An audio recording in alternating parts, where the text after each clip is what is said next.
मैं हूं डॉक्टर राजेश कुमार शर्मा, सह आचार्य समाजशास्त्र, राजकीय महाविद्यालय बहरोड। आज हम सामाजिक अनुसंधान की पद्धतियों में प्राकल्पना के चैप्टर के कंटिन्यूएशन में प्राकल्पना के स्रोत एवं प्राकल्पना का महत्व पर चर्चा करेंगे।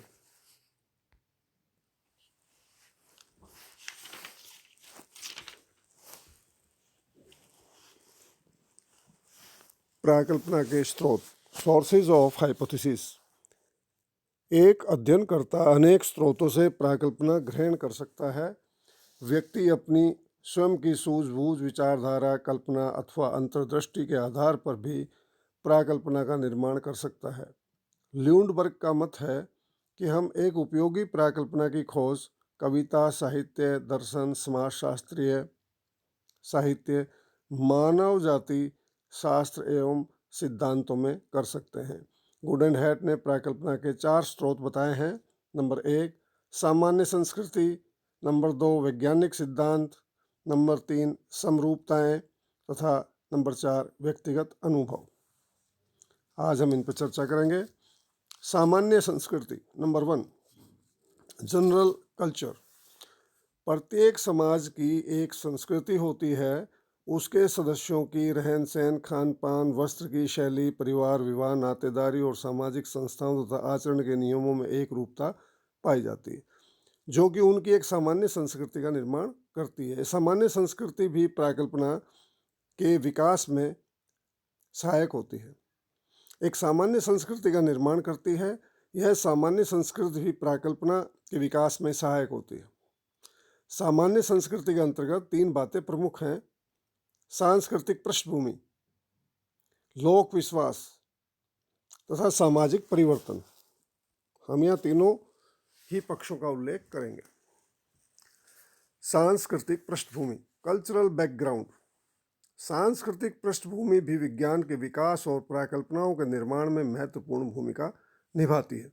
एक देश की सांस्कृतिक पृष्ठभूमि इस प्रकार के वातावरण को जन्म देती है जो विज्ञान के उद्भव और विकास को प्रोत्साहित या हतोत्साहित करता है। आधुनिक भौतिक विज्ञानों का विकास और स्वयं समाजशास्त्र का विकास पश्चिमी देशों और अमेरिका में ही क्यों अधिक हुआ, अन्य देशों में क्यों नहीं? इसका कारण भी उन देशों की सांस्कृतिक पृष्ठभूमि और सांस्कृतिक मूल्य हैं। अमेरिका और भारत की सांस्कृतिक पृष्ठभूमि में भिन्नता होने के कारण दोनों देशों में निर्मित प्राकल्पनाएं भी भिन्न भिन्न प्रकार की ही होती हैं। भारतीय संस्कृति में आध्यात्मवाद, धर्म, सामूहिकता, संयुक्त परिवार प्रथा, नातेदारी, जाति व्यवस्था आदि का विशेष महत्व है। इसलिए भारत में कोई भी प्राकल्पना इन पर आधारित हो सकती है। दूसरी ओर पश्चिमी समाजों में व्यक्तिवाद का अधिक बोलबाला है। वहाँ जीवन में प्रत्येक क्षेत्र में व्यक्तिवादिता को महत्व दिया जाता है। वहाँ व्यक्तिगत सुख का संबंध कई बातों से जोड़ा जाने लगा है। वहाँ व्यक्तिगत सुख के प्रसंग को लेकर अनेक प्राकल्पनाएं बनाई गई हैं। दूसरी ओर भारत में संयुक्त परिवार, जाति प्रथा, छुआछूत, जजमानी प्रथा, पंचायती व्यवस्था आदि को लेकर महत्वपूर्ण प्राकल्पनाएं बनाई गई हैं। उदाहरण के लिए संयुक्त परिवार में पुरुषों की अपेक्षा स्त्रियों की स्थिति निम्न है।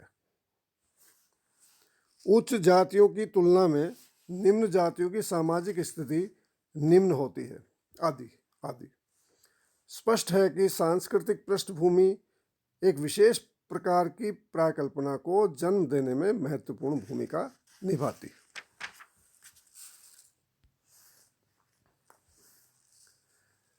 नंबर 2 लोक विश्वास, फोक बिलीफ्स।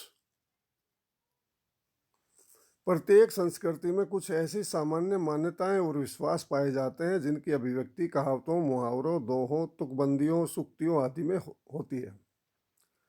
चूँकि इनका प्रचलन समाज में एक लंबे समय से होता है, अतः कई लोग तो इन्हें सहज रूप में स्वीकार कर लेते हैं, किंतु ये कहावतें और विश्वास वास्तव में कहाँ तक सत्य है ये जानने के लिए अनुसंधानकर्ता इनमें से भी किसी प्रकार की प्राकल्पना मानकर अध्ययन कर सकता है। नंबर 3 सामाजिक परिवर्तन, सोशल चेंज। कोई भी समाज और संस्कृति स्थिर नहीं है। समय के साथ इनमें परिवर्तन होना स्वाभाविक है। यह परिवर्तन नई नई प्राकल्पनाओं को जन्म देता है उदाहरण के लिए भारतीय समाज में होने वाले परिवर्तनों के संदर्भ में कुछ प्राकल्पनाएं इस प्रकार हो सकती हैं। भारत में जो जो औद्योगिकरण एवं नगरीकरण बढ़ता जाएगा, संयुक्त परिवार टूटेंगे तथा जाति प्रथा का विघटन होगा। शिक्षा के प्रचार के साथ साथ भारतीय समाज में स्त्रियों की परिस्थिति उच्च होती जाएगी। प्रजातंत्रीय मूल्यों के प्रचार प्रसार के साथ साथ समानता की भावना में वृद्धि होगी, आदि आदि। नंबर 2, वैज्ञानिक सिद्धांत, साइंटिफिक थ्योरीज। कई प्राकल्पनाओं का आधार समाज में पूर्व प्रचलित वैज्ञानिक सिद्धांत होते हैं। अनुसंधानकर्ता इन सिद्धांतों पर भी कई प्रकार सामान्यीकरण करते हैं और ये सामान्यीकरण ही प्राकल्पनाओं के रूप में ग्रहण कर लिए जाते हैं। कार्ल मार्क्स के वर्ग संघर्ष के सिद्धांत पर ही समाज वैज्ञानिकों ने वर्ग से संबंधित अनेक प्राकल्पनाओं का निर्माण किया है। नंबर 3, सादृश्यताएं, एनालॉजीज। कई बार समरूपताएं भी प्राकल्पनाओं को जन्म देती है। हर्बर्ट स्पेंसर ने सामाजिक सावयव, सोशल ऑर्गेनिज्म की कल्पना जीव की शरीर रचना से ही ग्रहण की थी। वे समाज को भी एक शरीर की भांति ही मानते हैं। जूलियन हक्सले का मत है कि किसी विज्ञान की प्रकृति के संबंध में किए गए अवलोकन प्राकल्पनाओं के आधार हो सकते हैं। कुछ विशेष प्रकार के व्यवहार मानव और पशु में समान रूप से पाए जाते हैं। पेड़ पौधों तथा पशु पक्षियों पर पड़ने वाले पर्यावरण के प्रभाव के आधार पर भी मानव समाज पर भी पर्यावरण के प्रभाव की समान कल्पना की गई है। लुई पास्चर ने चेचक के टीके का आविष्कार गायों में होने वाले चेचक की सादृश्यता के आधार पर ही किया था। नंबर 4, व्यक्तिगत अनुभव, पर्सनल एक्सपीरियंसेस। कई प्राकल्पनाएं व्यक्तिगत अनुभवों का भी परिणाम होती है। उदाहरण के लिए लोम्ब्रोसो ने क्रिमिनोलॉजी में आता है। लोम्ब्रोसो ने अपराधी जन्मजात होते हैं इस प्राकल्पना को सैनिकों के अध्ययन से संबंधित अपने व्यक्तिगत अनुभवों के आधार पर ही ग्रहण किया था। न्यूटन की पृथ्वी की गुरुत्वाकर्षण शक्ति की प्राकल्पना, डार्विन की अस्तित्व के लिए संघर्ष की प्राकल्पना तथा माल्थस की जनसंख्या वृद्धि की प्राकल्पना आदि उनके व्यक्तिगत अनुभवों का ही परिणाम है। इस प्रकार विविध घटनाओं या अवस्थाओं में एक अध्ययनकर्ता जो विशेष अनुभूतियां होती हैं उसी के आधार पर विभिन्न प्राकल्पनाओं को जन्म देता है। नंबर 5, अंतःप्रज्ञा, इंट्यूशन। अनेक प्राकल्पनाओं का आधार मानव की अंतर्दृष्टि अथवा अंतरात्मा की आवाज़ होती है। जीवन की अनेक घटनाओं के प्रति हमारे निष्कर्ष अंतर्दृष्टि पर ही आधारित होते हैं। कई बार हम लोगों को यह कहते हुए सुनते हैं, मेरा मन ऐसा कहता है। यही उसकी अंतःप्रज्ञा कही जा सकती है। अंतःप्रज्ञा पर आधारित प्राकल्पनाओं का कई बार परीक्षण करना बहुत कठिन हो जाता है। महापुरुषों तथा आध्यात्मिक गुरुओं द्वारा अनेक निष्कर्ष अंतःप्रज्ञा के आधार पर दिए जाते हैं। नंबर 6, अनुसंधान एवं साहित्य, रिसर्च एंड लिटरेचर।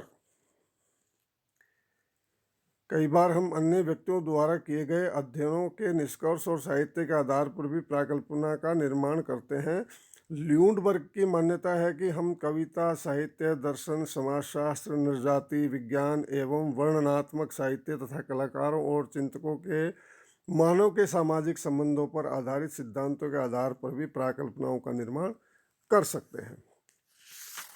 ये हैं प्राकल्पनाओं के स्रोत।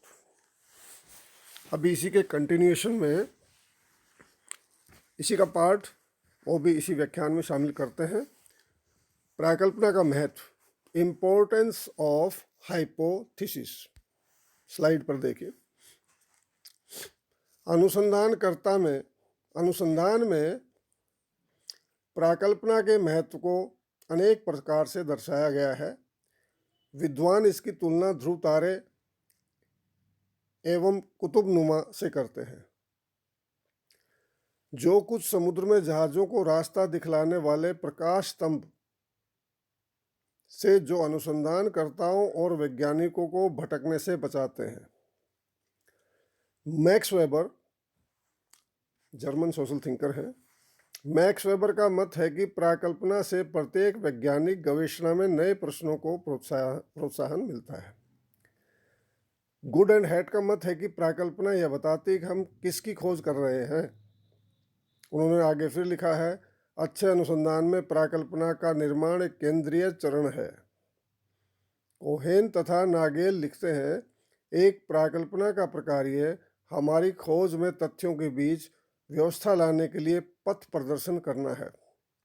इस प्रकार स्पष्ट है कि किसी भी अनुसंधान में प्राकल्पना के अभाव में निश्चयात्मक निष्कर्ष प्राप्त करना कठिन है।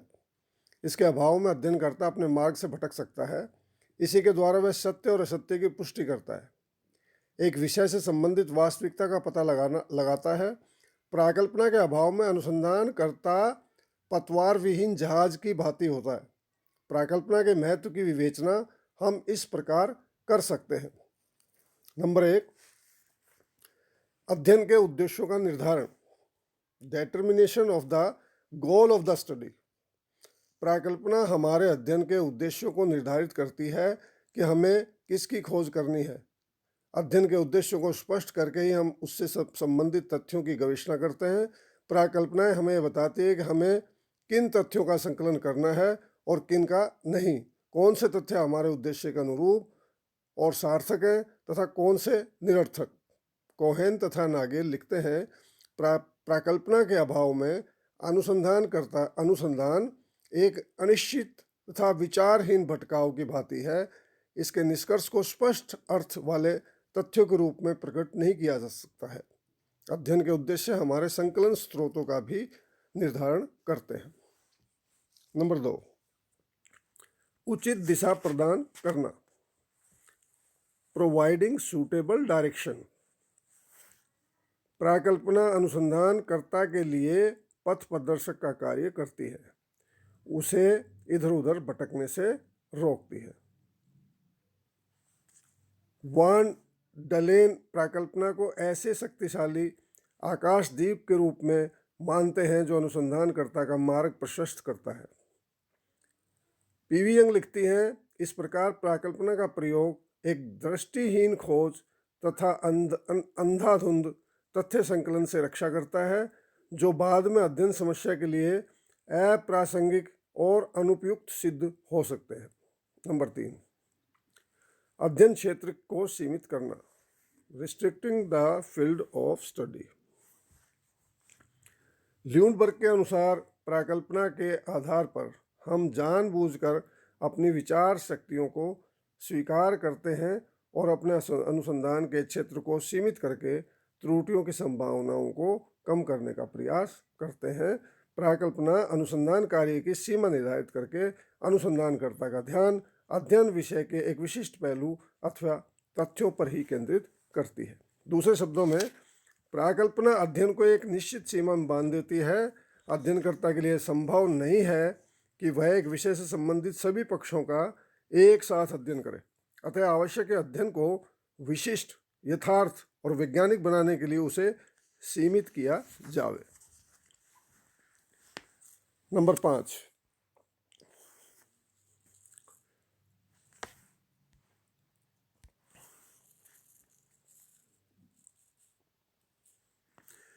अध्ययन में निश्चितता लाना, ब्रिंगिंग डेफिनिटनेस इन द स्टडी। प्राकल्पना के द्वारा अध्ययन को सुनिश्चित बनाया जा सकता है। इससे अध्ययनकर्ता को यह ध्यान रहता है कि उसे कब, कहाँ और कौन सी सूचनाएं संकलित करनी है। इससे अनियमितता एवं अव्यवस्था की संभावना नहीं रहती। नंबर 5, तथ्यों के संकलन में सहायक, helpful in collection of facts. प्राकल्पना अनुसंधानकर्ता को समस्या से संबंधित उपयुक्त तथ्यों को संकलित करने को प्रेरित करती है। प्रारंभ में ऐसा भी हो सकता है कि वैचारिक अस्पष्टता के कारण हम तथ्यों के एक जंगल को एकत्रित कर लें, किंतु बाद में उनमें से हमें कुछ विशेष तथ्यों का ही चुनाव करना पड़ता है। इस कार्य में प्राकल्पना सहायक होती है।